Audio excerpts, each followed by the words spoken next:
Салам достор. Мен Элмир Эсеналиев. Китепте тил алуу жөнүндө эмне деп айтылганын карап көрөбүздөр. Бирок китеп жөнүндө көптү билгиңиз келсе, эски видеолорумду көрсөңүздөр болот. Ал жакта китеп ачылып турат. Кандай, ким, эмне деп жазганын. Эгер байланышта болгуңуз келсе, ушул каналга жазылыңыздар. Китепте Кудайга тил алуу мыйзам аткаруу менен билдирилет. Бирок кээ бирөөлөр ойлойт.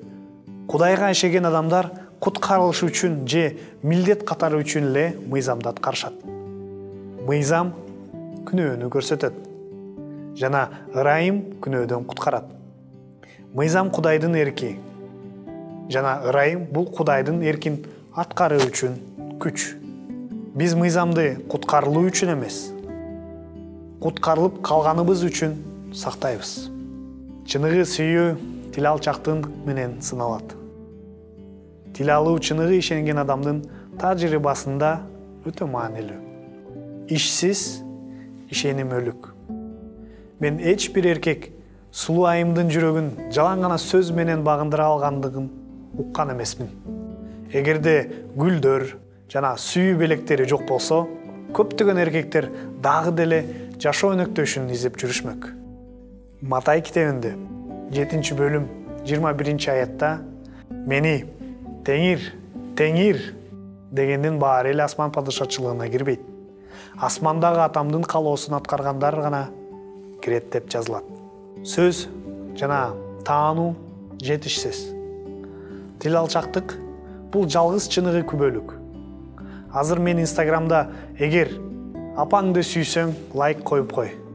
WhatsApp'та рассылкалар келет. Кудайды сүйсөң, бул кат менен 10 адам менен бөлүшүң. Ошондо сага Кудай батасын берет деп келет. Бирок бул жөнүндө Теңир өзү эмне деди? Жакан китебин 14-15-те окусак, эгерде мени сүйсөңөр, осуяттарымды аткаргыла дейт. Дал ушул нерсени көпчүлүк адамдар каалабайт. Сүйүү, жылмаюу же лайк басуудан башка эч нерсени талап кылбаса, анда сүйүү кабыл алынат. Бирок ал жашоо мүнөзүн өзгөртүүгө аракет кылса, көпчүлүк аны четке каат. Алар каалагандай жашоого мүмкүнчүлүк берген тынч, жеңил, ыңгайлуу динди издешет. Жана ошол эле учурда куткарууну берген. Бирок чындыгында алар үчүн муну кылы турган чыныгы дин жок. Менин айтарым, мага жагымдуу, мага ылайыктуу дин болсо, мен ишенем. Бирок мага кыйын болсо, мени өзгөртүп турса, мага жакпаса, мен бул динди кабыл албайм.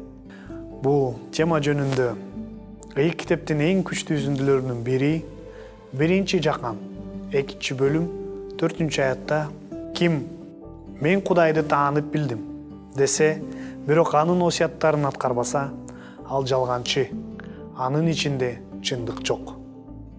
Жакан бул жөнүндө ишенимдүү түрдө жаза алмак, анткени бул китептеги эң толук ачылган чындыктардын бири. Иса болсо, Теңир деп айткан адамдарды, бирок алар асмандагы атанын эркин аткарбагандар жөнүндө, ошондой эле ал падышалыкка кирүүнү каалагандардын көпчүлүгүн, алар Машаяктын атынан кереметтерди жасашты деп сүрөттөгөн.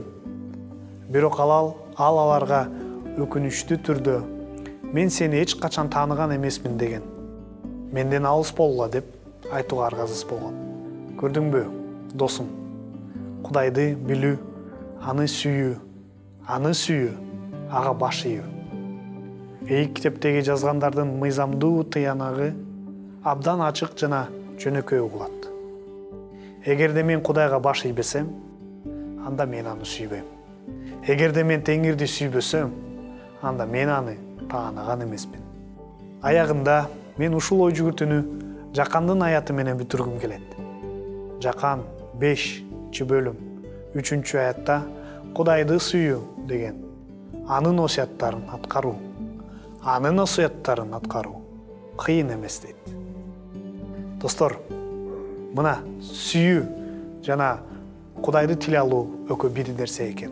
Эгер биз Кудайды сүйсөк, биз аны тил алабыз. Эгер биз тил алып, анын эркин аткарып турсак, сүйүү менен, анда биз чыныгы Кудайды сүйөт экенбиз. Ошондуктан силерге Кудай батасын берсин, Кудайды тил алууга, Кудайды чын жүрөктөн сүйүүгө. Эгер бул видео жакса, лайк басып, жана комментарий менен бөлүшкөндү унутпаңыз. Эмки көрүшкөнгө чейин Кудайым силерге өз батасын берсин. Аман болуңуздар.